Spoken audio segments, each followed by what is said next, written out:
Welcome back to the Beat the Often Path podcast. I'm your host, Ross Palmer. Our mission here is to help us all think outside the box and to present you with a range of unusual success stories. Today's guest, David May, is in a business that's been booming since the pandemic began. There's just one problem. His goal is to put himself out of business completely. His business? Marketing for the Los Angeles Regional Food Bank. In this episode, he will share some shocking statistics as well as his own personal path to success, and he's a great example for people interested in mission-driven, life-affirming work. He helps feed up to 1 million people a month. It's a truly noble cause, and I know you're going to love this show. For those listening with audio only, be advised that he's on location here delivering food, so at times we reference what he's seeing in his surrounding. As always, the video version of this interview will be available on YouTube. Search for Ross Palmer or Beat the Often Path. So with that, today's guest, David May. Okay, so joining me now, David May, somebody I've known for a very, very long time, since high school, many, many years. He's out here in Los Angeles together with me. And I have been seeing him pop up on LinkedIn a lot lately. He's doing some really good and interesting work for the Los Angeles Regional Food Bank. So I wanted to share your story and share the story of what's going on. I think it's really relevant right now with the pandemic and everything that's happening. And I wanted to be very careful with this podcast, which is about unusual success stories, as I've told you, not to define success in a traditional or monetary way. And for me, community and causes that mean something and contribute to the greater good are very much successful. So I wanted to, bring you on and give you a chance to talk about what it is that you're working on. So how you doing, man? Good. It's good to see you. And thanks so much for having me. You're right. The food bank fits, I think, into that theme of, I don't know about unexpected, but certainly I almost want to say unwelcome success. And what I mean by that is sometimes, when a food bank is seeing really, really big numbers, that means that there's a really high need out there. And we're one of those weird organizations that would love to put ourselves out of business. But unfortunately, the need in really, all over, but especially here in LA County, has really skyrocketed amid the pandemic. Even before the outbreak, we estimated about 1 in 5 people in LA County was struggling with food insecurity.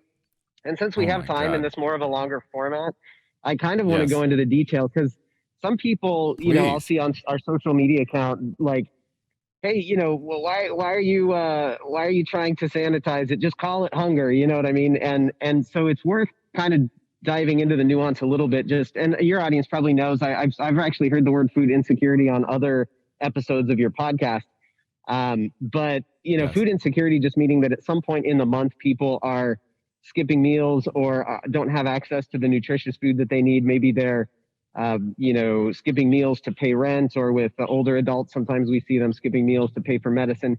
So hunger is different in that it's the actual physical sensation of being hungry, feeling those hunger pangs. And so when we say 1 in 5 people in LA County before the pandemic was food insecure, that's an accurate statement. And it wouldn't be accurate necessarily to say that 1 in 5, 20% of LA County is hungry. So that's, since it's more of a because we're all hungry right now. Like I'm hungry right at this very second, but that's a very different thing than what we're talking about. Or something. Yes, I could go for some food, but that's not at all the same. Understood.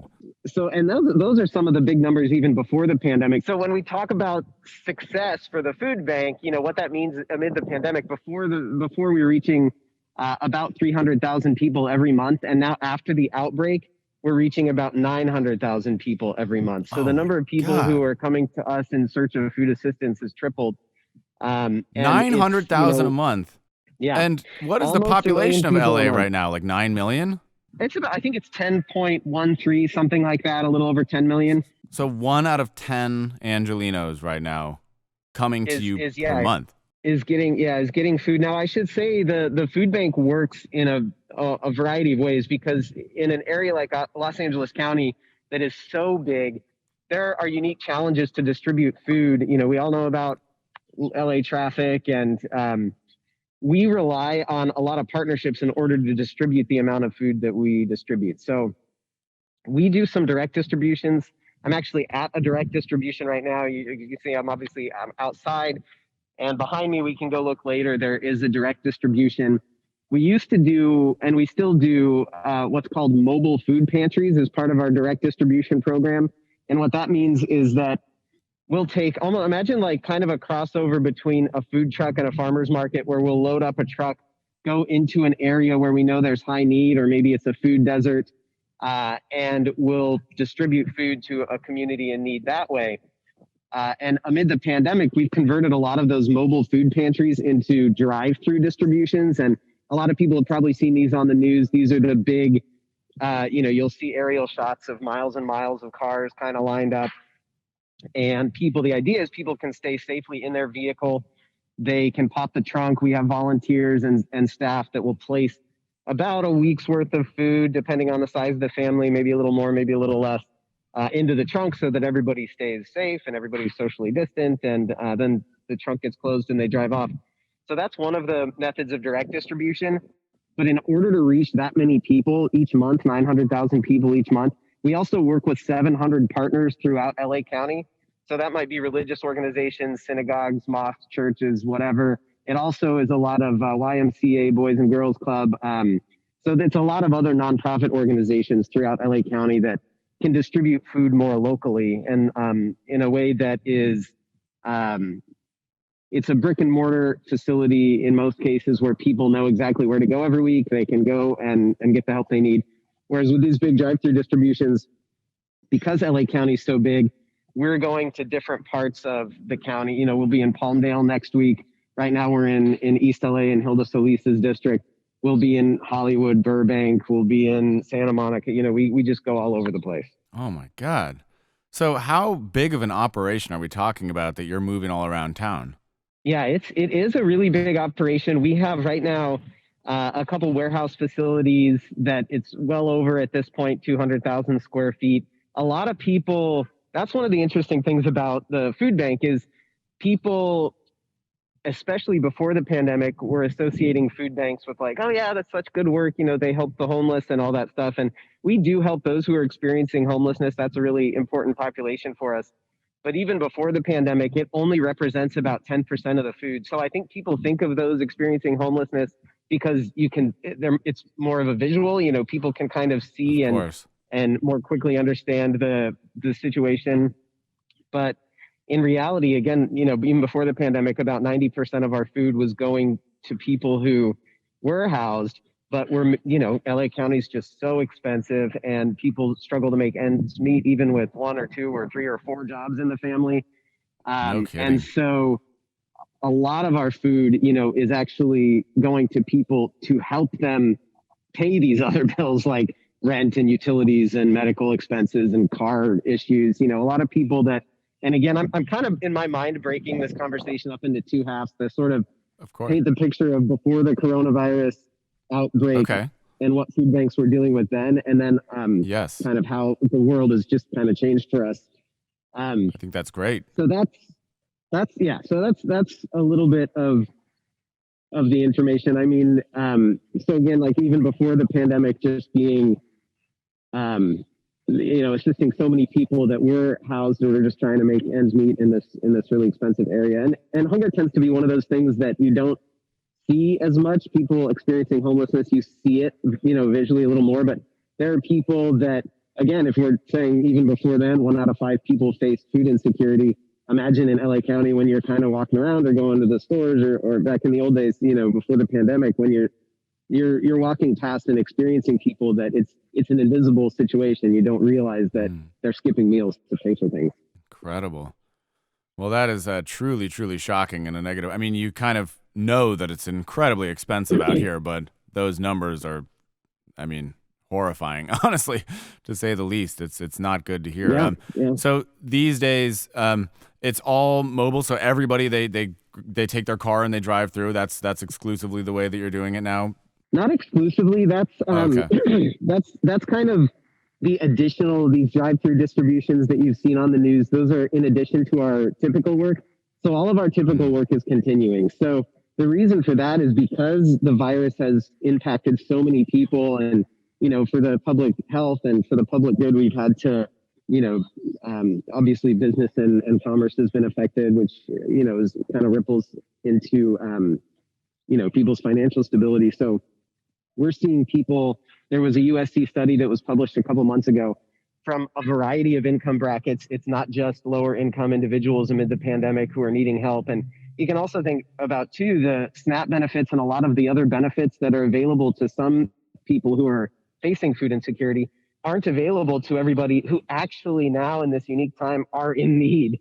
And so we'll see, and maybe when we go back there, another thing that I see on social media every once in a while, we'll see a little bit newer car come through and people online will type, not thinking too much about it, just like, why, there's all these nice cars coming Why are through, they or these there? newer cars. Why is that the case? And it's like, well, we've interviewed a lot of these people. And if you go to our YouTube channel, you can see a lot of the people that we've interviewed. And it's a common story that it's like, hey, I've worked every day of my life. We've even heard I used to donate to the food bank. I used to volunteer at the food bank. And, I never thought I'd be in this situation. And sure, yeah, a year ago or 2 years ago, I bought a car because I worked every day of my life and I could afford it. And I never was worried about it.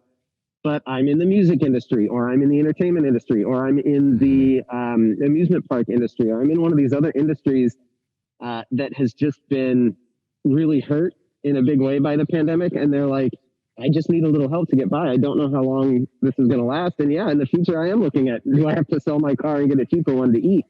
But in the meantime, on the other end of the spectrum is food waste. So there's food, there's hunger, and there's food insecurity on one side. And on the other end of the spectrum, there's food waste. And especially now when we're seeing, schools, conventions, restaurants, the food supply has been disrupted as well. So we've got all this excess food over here, and we've got all these food insecure people over here. And if we don't get this food to these folks, it's just going to rot anyway. It's like, what's the point of that? We need to get it to the people who need it. And really, even before the pandemic, of course, there's always ways to reduce food waste. And some of our partners, like, for example, Ralph's and a number of our other partners, Ralph specifically, in my mind, is the example I'm thinking of right now, has like a zero food waste commitment. And so they're, over the next couple of years, planning on really just eliminating food waste so that they're giving stuff to us and other food banks in time. And the other thing that people might not realize about food banks is, of course, our primary goal is to get food to the people who need it. But there are cases where food comes to us a little late, or for whatever reason, it's inedible.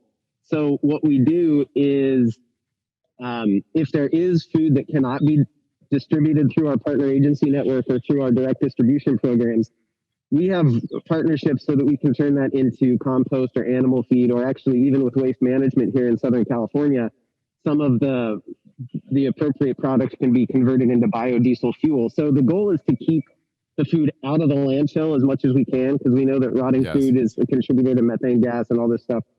So, we primarily want to get it to the people who need it, but there's other things that we do with the food to prevent food waste as well. I'm kind of rambling, just getting as much out there as I wanted to know, this is all excellent stuff. So I wanted to tack on two other points to your 2 points. I think we should follow your structure, but I wanted to, before we launch into pre-post pandemic, I wanted to first, can you tell us a little bit about what is the food bank? How is it structured? How does it work? Where is the food coming from? Just a little bit about the organization as an introductory note. So the food bank was founded in 1973 by a man named Tony Collier. And we kind of like to tell that story because it was really before there was food banking as a model. I think there was one other food bank in Phoenix at the time, but he just realized, like, hey, there's food over here and there's people who are struggling accessing food over here. So he just, with his pickup truck in his garage, essentially started the Los Angeles Regional Food Bank. He, of course, it grew from there. And part of the reason we like to tell that story is because it's proof that one person can make a difference. Here's one person who saw a problem in the community. Boy, is it ever. And started picking up food in their pickup truck and then organizing it in the garage and distributing it to people who need it. And then fast forward, we're again, well over 200,000 square feet, facilities throughout, a couple different spots in Los Angeles County. Again, we're partners with 700 different organizations throughout the county. So it's turned into a really big operation. This year, gosh, last year, I think if I'm getting my numbers right, it was around 80 million. And by last year, I actually mean 2 years ago, 2019, we distributed about 80 million pounds of food. And last year, if I remember right, it's going to be closer to 160 million, something like that. I think they're still crunching some of the numbers, but so doubled. We used to do Yeah, we used to do, and in recent times, I mean, it changes a little bit, but we used to move about 1 million pounds of food through our warehouses every week. And now it's about 4 million pounds of food that move through our warehouses every week. So yeah, that's the food bank is also kind of from a structure perspective is a nonprofit organization. We rely on the generosity of the community to complete our work. So we're getting donations from, Disney, and we are a member of Feeding America. And so Feeding America is about 200 partner food banks throughout America. Um, and they kind of coordinate with us, and it's a separate organization. So from a structural perspective, I guess it's good to know that Feeding America is their own organization and we are like members. The food banks are not, it's not one big company, right? Like Feeding America is not the owner or whatever of the Los Angeles Regional Food Bank. And in the same Sure. way, our 700 partner agencies are not owned by us. It's a partnership. So there's a lot of individual organizations that are working together to, help people. But yeah, we get a lot of USDA food. We get a lot of private food donors again from Ralph's, Amazon, a lot of different people like that. But the food that's donated comes from all over the place, grocers and farmers and wholesalers and distributors, and then is brought to the food bank, is kind of sorted and organized by volunteers. And volunteers are a critical part of our work as well. We have about 30,000 volunteers every year. And, you can imagine that's practically double our staff, if we had to hire people to do all the work that the volunteers do. So volunteering is a huge part of the food bank. And then, of course, the keeping the trucks running, the refrigeration, all of the, there are, of course, office workers. But so that's all, privately funded through generous corporations and individuals and people who are trying to help out. So we are, Is there one? you can look us up on Charity Navigator and GuideStar. And I was Is there one? Like that. It is. I was going to say, is there one donor that is the largest? Is there one source that is larger than all of the others, or is it truly just kind of coming from everywhere? It comes a little bit from everywhere. We have corporations and we recognize our donors on our blog as well. So we'll have big gifts like Edison International or Delta Dental, or I don't want to start listing everybody because I'll never get to everybody. But there are a lot of corporations that'll give maybe $300,000 or $100,000 or whatever it is. And there are corporations and organizations that give directly to the food bank. There's organizations that give to Feeding America, and then Feeding America kind of distributes that food throughout the food bank network in a way that's appropriate based on the donor's conversation with them. So that's kind of how that stuff works. But we do get, especially this year amid the pandemic, we've had a big surge in like lots of small donations from just kind of the general public. And so we, for example, have a monthly giving program where it's estimated that about $23 per month can provide enough food for someone for a whole year. So we'll have people that go to the website and just say, yeah, I can do $23 a month, and it's going to help somebody out for the whole year. And theoretically, if we had enough people doing that, we'd cover everybody in theory. I mean, there's a lot of logistics involved as well, of course. I can imagine. Well, so how about you yourself? How did you personally get involved in this mission, this cause, this organization? Yeah, so I had moved from Colorado, where we knew each other, to California to go to college. And then after I graduated, I worked at that same university for a long time. And eventually we decided to make the move up to LA. And I found myself, I've always wanted to work in an organization that's doing good. And I feel like education, does that. So I think, food assistance kind of falls into that same job requirement that I have. Like whatever job I have, it needs to leave things, the old, I guess the old Boy Scout slogan or whatever. And I'm not a Boy Scout, so I'm not taking credit for that, but I just know, I know the slogan is like, try to leave the world better than, when you arrived. And so I don't want to, marketing has enough of a bad rap sometimes of like, oh, you're the people that trick people into buying things and stuff like that. And I didn't want to work at a place that was just filling up a landfill with, whatever item. I wanted to use the marketing, skills and experience for something good. And so again, I think that's education, and certainly food is even a more core need than education, or I guess you could make that argument, because you need food day to day just to Right. live. And we know people who have access to nutritious food, learn better and are healthier mentally and physically. Of course, it's a no-brainer Right. that food is critical. Well, if you had to rank helping people with food insecurity on a nobility scale from 0 to 100, I think it would be a lot closer to 100 than 0. I mean, there are a few things in the world. I don't know what Mother Teresa did, but helping out people in need with food is pretty fundamentally good guy behavior, I think. So I completely hear you there. So how many years have you been with them then? So I've been with the food bank for about 2.5 years.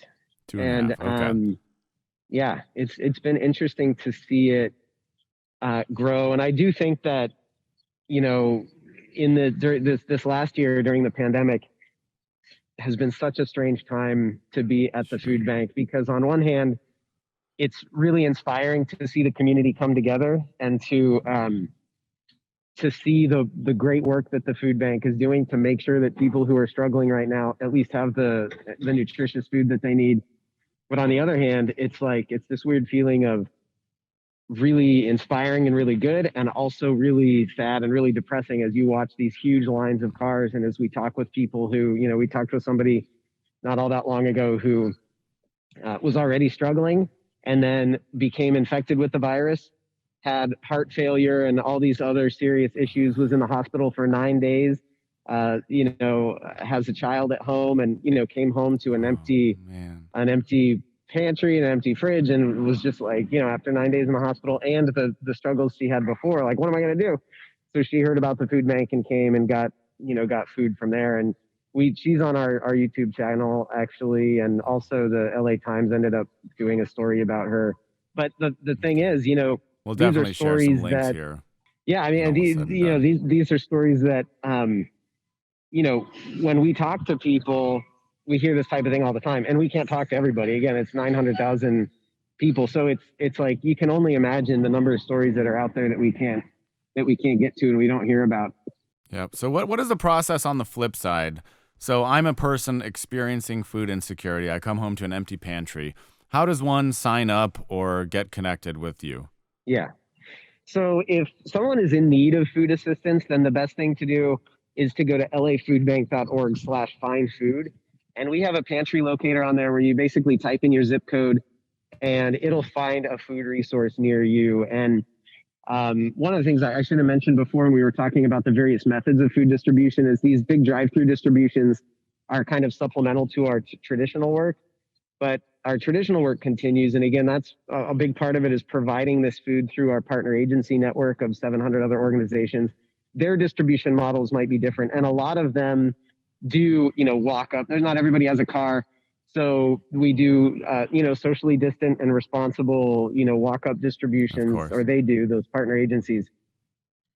We also, early in the pandemic, were and still continue to do delivery service for some of our clients who shouldn't be leaving their homes. Maybe it's older adults or people with really serious health conditions.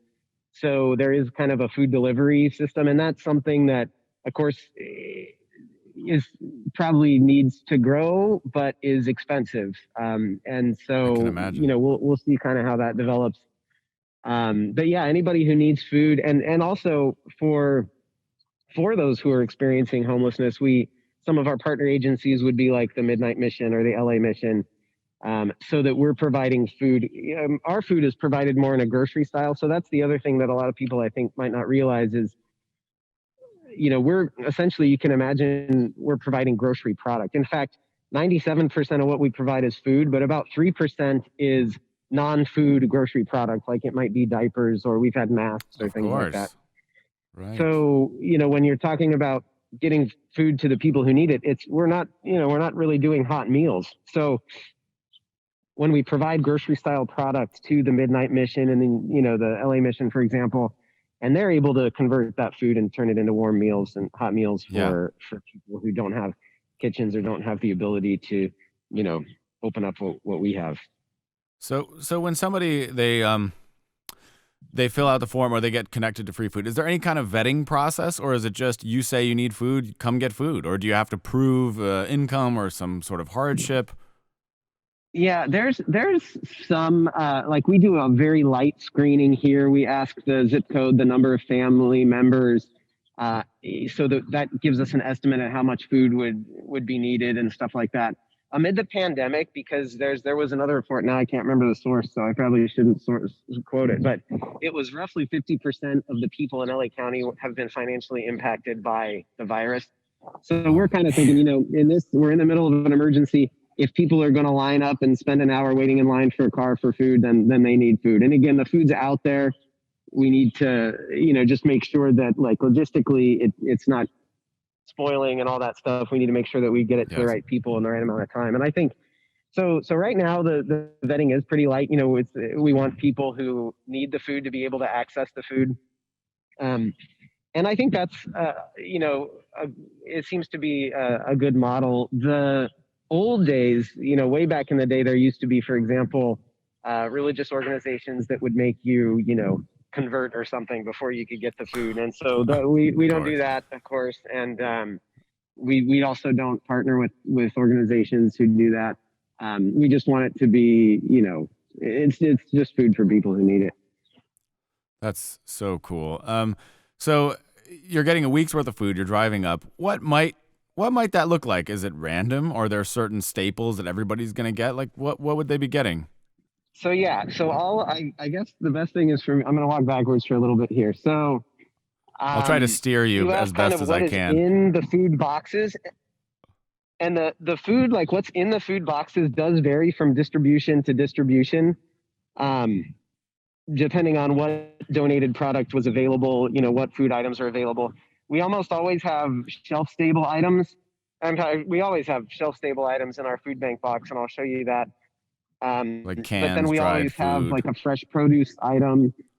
Oh wow! Yeah, and then we'll have fresh produce and fresh meats. Today we have milk and yogurt, and so one of the things that's great about I think the Los Angeles Regional Food Bank specifically, and I think a lot of food banks lately, our president and CEO Michael Flood was really, really interested in nutritious food items. So you think of food banks and you do think of canned food and all this stuff. And really, we're as an industry trying to get away from that. Yeah. So our president and CEO was really good about making sure that our facilities have refrigeration and cooler boxes and freezer boxes, so that people can donate. And farmers and distributors and wholesalers can distribute all of this fresh produce and carrots and all these healthy items, because we don't want to replace the hunger problem with the diabetes problem. We want to have a lot of nutritious food for people. So there's a quote if ever I heard one. I'm gonna steal that one for sure. That's wonderful. I'm so glad to hear that. Very, very refreshing. But yeah, let's guide us through. Yeah, So for those who are listening while he's kind of walking over to the distribution point, who are listening and not watching, there will be the video on YouTube. There is the video on YouTube. You can see where he is and what he's doing. So some of what's about to follow is visual content, but I'm sure that he will be explaining it just so you know where to find it. All right, so you can see the distribution, okay? Yes. So I see some tents set up, and there are cars and cones, a large staff. Yeah, I'll actually go to the front. And again, this is just one of our models. These drive-through models are really popular and really important right now during the pandemic. Because again, we can keep people apart. We can, we can keep people in their cars. So here I'm going towards the front of the distribution. There's quite a line. People kind of lined up here. Here's some of the cars. A line around the corner of cars. And so big people operation. line up here. And again, sometimes these lines are miles long. So then we'll come over here. In this particular distribution, we're partnering with LA County. So you have a little branding from Supervisor Hilda Solis. And you estimate that it's about an hour long to wait? How many people are in the car? What's the zip code? And then here's some of the boxes that they would get. So here's a food bank box. And inside I'm going to go actually to a little bit quieter, a little bit farther away from the music. These are nice big cardboard boxes. full of food. And now we're coming up to a car where they are loading the trunk of the car with the food in the back. Hard to estimate. How many people would you say are working out here today? Probably about maybe 125. David, are these all volunteers? So today we do have some food bank staff. We have some volunteers, and then we also have LA County disaster response officials. So we do have some help today. At a lot of these distributions, it's all volunteers. But yeah, today you'll see some of these vests with LA County on the back. So these will be the LA County disaster response team. So I'm going to find somebody with gloves really quick so that we can open up. Yeah, I was going to say. One of these boxes. You wouldn't want to be tainting somebody's food. That thought had crossed my mind. Karen, you want to do me a favor? You want to open up one of these boxes for me? Thank you. This is Karen, food bank staff member. Amazing. Hello, Karen. And then actually, Kai. This is Kai, the one who doesn't want to be on camera here. Kai has done, 110 of these distributions? Incredible. 120 of these distributions, and Kai is a volunteer. So what would you recommend to people volunteering at their local food bank? Is that important? I have headphones in, so I don't know if I can't hear him. You'll have to say it. At your local food bank because people depend on you. All right, so here's some of the yogurt products. Okay, we've got smaller boxes with dairy that they'll be getting today. Looks like Yoplait, some yogurts in a box, and then a bigger box. Yep. Thanks, Karen. We've got. So here, this is kind of the miscellaneous box. So there's some canned meat, some raisins, peanut butter. Let's see, corned beef, some others like that. That looks like a very quality box. We usually have like a frozen chicken product or something like that. Oh, is it back here? Okay, so what you just saw was the food bank box of shelf-stable items. This is kind of the fresh produce box. So here we got some sour cream, some more yogurt. Here's some cheese. Looks like some, frozen chicken, some milk, oranges. Looks like an onion, some carrots I see down there. Potatoes. Sack of potatoes? Yeah, great. Honestly, this looks excellent. Much, Thank you so much. This looks awesome. Really good quality. Much better than I would have guessed, not knowing anything about it. Yeah, much better quality. It looks like something that you would get if you went to the grocery store. Absolutely. And also name brands, I should point out. These aren't like cheap, crappy alternatives. They're name brands. Everything looks to be high quality and fresh. Yeah, a lot of people think that, they think of food banks and they think about things that are about to expire. And again, we've been pushing so much. You think like prison food, fresh food, and you'll see here USDA Farmers to Families food box. So again, that's this is food that maybe otherwise would have gone toward schools or conventions or theme parks or all these things that are disrupted right now. And so as a way to kind of help farmers as well as the people in need, we're getting really fresh food that would otherwise be going directly to those sources. So that makes sense. Yeah. So talk about let's switch gears. How about pre-post pandemic? So what did it look like before? What after? Since you said there's some notable differences there. Yeah, and I guess I broke my own rule a little bit. I already kind of spoiled some of my statistics, but so pre-pandemic, about 300,000 people every month. Post-pandemic, about 900,000 people every month. When you look at the number of pounds distributed, so that's the number of people reached. When you look at the number of pounds distributed, it's up about 145% in distribution numbers.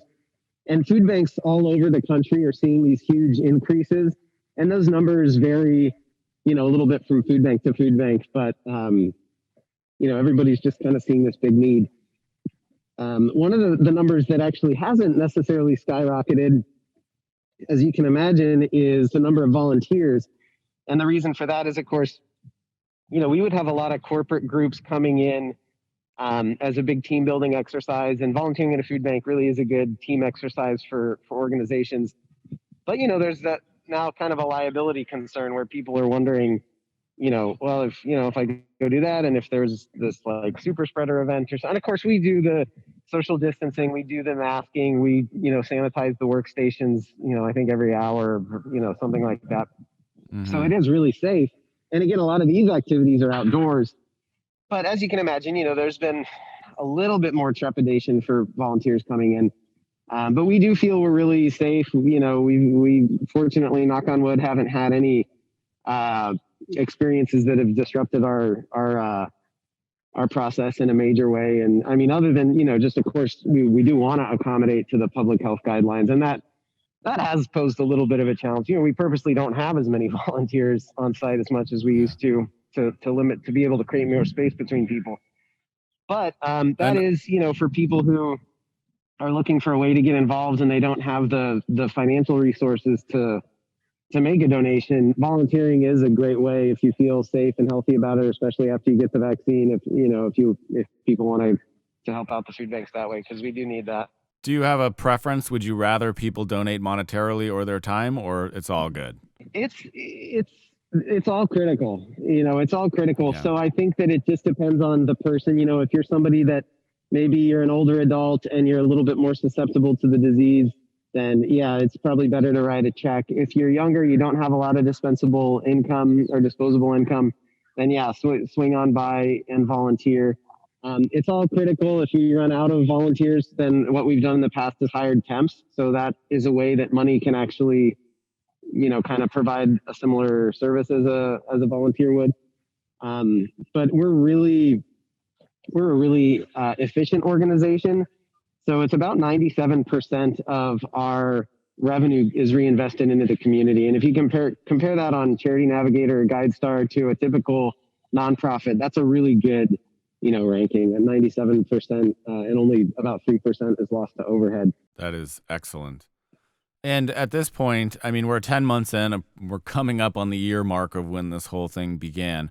Are the numbers continuing to rise, or are they leveling out a little bit? I mean, is there any hope or end in sight, or this is the new normal for the foreseeable future? It's a great question. We're not seeing any changes, at least in the immediate future. We feel like, and as we look at the lines of cars that come through, as we look at the number of pounds that move through our facilities, the need is certainly still out there. And even after the vaccine is distributed, even after people are able to get back to work, it's not that people's jobs are going to come back overnight. And some of these jobs might not come back, and we hate to say that and hope, yeah. But so it's, it's hard to project too far into the future, especially with years as crazy as this last year has been. But especially in the near future, we're not seeing the need decrease. It just doesn't seem like it's going to happen anytime soon. So, our plan is to keep doing this until we don't need to anymore. And again, we're one of those weird organizations that would love to put ourselves out of business, but unfortunately, right. it's not looking like that. Unfortunately, it looks like we need to grow. Yeah, we need to grow and do more and more. Like I mentioned, even before the pandemic, it was about 1 in 5 people in LA County faced food insecurity. You can imagine after the pandemic how much the particular research organization that we kind of reference hasn't come out with a new report since, but we know that number has gone way up. And there was the same USC study that I referenced before estimated 1 in 4. So we know it's at least that. We think, it's again 2 different research groups, but it sounds pretty accurate to us. Yeah. So and you can for imagine you, I was going to say for you, is this is your full-time job. This is the one thing that you do, and you do marketing. So I am a little bit interested in your role. So what are you trying to do? What are your efforts then at the moment? Yeah. What does your day-to-day look like? That's a good question. So I like kind of the part of our, I think it's charge, like the part of our strategic plan that I work on a lot is to energize the community to get involved about hunger relief. So that's a statement that encompasses a variety of things. And one thing that it encompasses is just raising general awareness for the food bank through brand campaigns and through public relations. We have had, my first year at the food bank, we had a really typical year from a media perspective where around the holidays, and we have some great, media supporters even back then, ABC7 and KTLA and organizations like that who would do annual food drives with us. And so there would be a little bit of media activity throughout the year, but I'm going to say less than, you know, certainly less than 50, probably less than 30 media clips, and then maybe, a couple thousand mentions on online and articles and things like that. This year, because food banks have been at least tangentially connected to the overall zeitgeist of the economic fallout caused by the virus, we had CBS and Spectrum News here today at all of our, we pick about three or four distributions every week to invite media to, so that they can help us tell the story and make sure that the general public is aware of what's happening in all these communities Right. that we go to. And so we have, I want to say, probably, I don't know what the average would be, maybe 10 or 15 media clips a week now. So, for example, and I know advertising, and now I'm kind of going into the marketing and PR, fans of your channel, kind of their lingo, I guess. But for AVE, advertising value equivalency, which estimates the amount of ad money you would have to spend to get airtime or to get, ads placed in various articles and things like that online. In a normal year, we would do, maybe $20 million worth of that. And this year it's estimated to be about $200 million. So we've had, we've been regularly, and I don't want to say regularly, but at least, I think it's about 10 times on CNN and MSNBC. And of course, I mentioned the LA Times earlier, Washington Post, we're working on something with them. International media, Reuters, AP, so we've just had a ton of work to do this year from a media perspective. Right. And I think that's good because it helps people understand, I think, paint a more accurate picture of what food banks really are, and kind of how some of those old ideas that people remember from their past are actually need a little updating. You know what I mean? It's not this little room full of canned food anymore. Now it's these huge warehouses with freezers and refrigerators full of fresh produce and protein and chicken and dairy and all these other things. And, the other thing that I think is a good message to get out there is to remind everybody that, while helping people who are experiencing homelessness is important, it's always been a smaller percentage of our work. And we've always been, our CEO is on the board for the Emergency Network of Los Angeles. So we've always expected that if there was an earthquake, if there was, a huge fire, if there's a tragedy, then we're going to step in and help with the food aspect of the disaster response. What we, of course, didn't know and nobody really expected is that, that would be a virus and a pandemic that's now lasted a year. So it's important to have a good food bank in your community because, there's a disaster response. And again, the number of people that I've spoken with that have said, I never thought I'd be in this situation. And how many times have we heard, Americans live paycheck to paycheck, and it's rare to find people with a lot of savings. With any kind of savings, If you're out of work for a month or two or three, heaven forbid, 10, 11, 12 months, it can happen to a much bigger percentage of the population than people are comfortable admitting. So it's almost like you're telling me that $600 isn't enough. I'm at this distribution here today anticipating media, and today, we had, I think, 2 or 3 outlets show up, which is great. But it gave me the time to be ready and start a little early.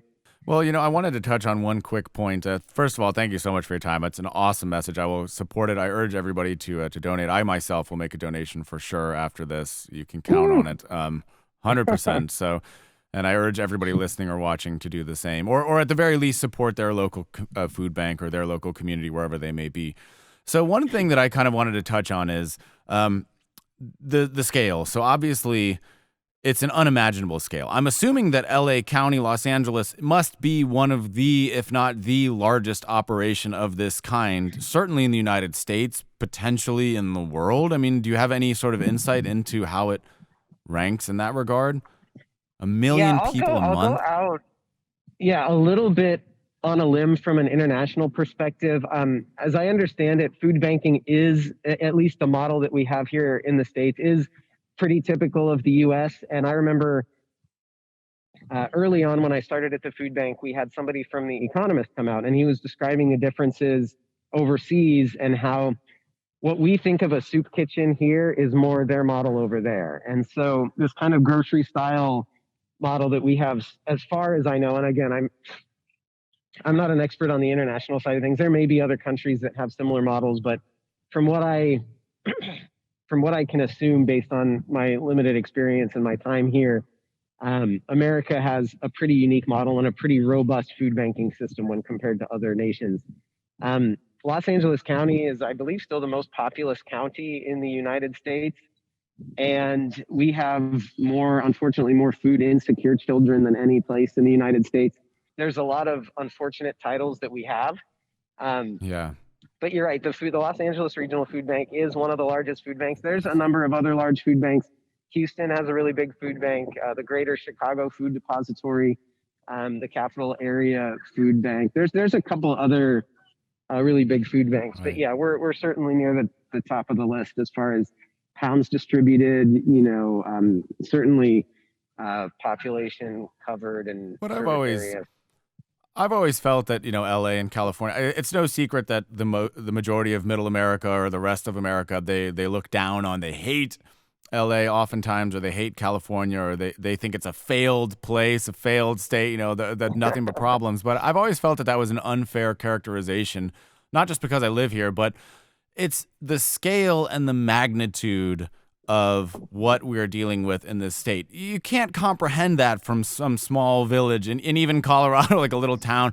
I mean, how do you keep 9 million, 10 million people in a small area running? It's not an easy task. And I don't think this is a Republican or a Democrat thing. This is just a logistical nightmare. And so I say hats off to you guys for being a silver lining in this terrible time. It's really remarkable. I'm very, very glad that you're out there doing what you're doing. I think it's incredible. I guess my only regret is that I didn't reach out sooner. But, really thank you so much for this. It's awesome. No, thank you for helping us tell the story of the food bank, and we love talking about our work and helping to kind of tell the story of our clients too. A lot of people who don't always have a voice and who who I think it's good that their stories are getting told and all the kind of hardship that people are dealing with right now. And I think the other thing, it's a tough year for a lot of reasons, and of course the political division is another thing. But it's nice that food banks have always been a place where, I think we're looking as a country for things to unite around. And the good thing is, in my experience and in my time at the food bank, it really isn't this partisan thing. In fact, as a nonprofit organization, of course, we can't be partisan. But the nice thing is that we see people from all over, from various political backgrounds, wanting to help. And that's been a pretty common theme, as I understand, throughout the history of food banks is that people agree on the fact that in a prosperous country like America, people shouldn't be going hungry. We're a nonprofit organization. Again, we're not taking, these big amounts of tax dollars and things like that. Again, we get some USDA food product that's really being redirected from, farmers and helping them out and everything like that. And we did get some funding from LA County this year that was, I think, a pass-through from the CARES Act. So there's a little bit in this unique year, but in the vast majority of our food is donated. The vast majority of our funds coming in are from these private donations. So, it's just a good thing to do to get people involved and to kind of help out. And again, we see people from all over rallying around this, like, well, we can disagree on this, we can disagree on that, but we agree that we need to get people food who need it. We had this LAX worker, and of course she was hard worker. It wasn't her fault that the situation kind of ended the way it did, but she ended up in need of food assistance. And so I think people resonate with stories like that. Well, I wanted to parting links. So Cher, please, let's thank you again. Let's wrap it up with some links. Where should people check you out? Again, website, social media, anything you want to spam away. Mm-hmm. I yield to you to close this episode. Oh, you're telling the marketing guy I can do all the calls to action that I want, huh? Well, yes. What we say is if you're in a position to give help, Or if you need to receive help, the best place to go is lafoodbank.org. That's where you can sign up to be a volunteer. That's where you can donate. That's also where you can find food resources near you. We are on social media. We're on Facebook, of course, Instagram, Twitter, LinkedIn, YouTube. You can follow us there. We post a lot of videos about our work on YouTube. And yeah, so follow us on social media, and the other thing is, if you're watching this and you're not in Los Angeles, then you can also go to feedingamerica.org. There's a list of food banks there, and that's another good way to get involved. Excellent. Well, thank you so much for your time. And with that, the podcast is officially over. Thanks for listening to the Beat the Often Path podcast. If you've been enjoying this show, please like, comment, share, subscribe on Apple Podcasts, subscribe to me on YouTube. It would mean the world to me. Also, do you have an unusual success story, or do you know someone who does? Well, please recommend them to me. They could be a future guest on this show. Maybe they've rolled the largest boulder down the mountains of Tibet, or maybe they built the world's largest chicken farm in Madagascar. The point is, I don't know what I don't know, so I'm looking for inspiration and unusual success stories. So help me by being a part of this adventure. I'm looking to grow this podcast with you. Thanks again for listening.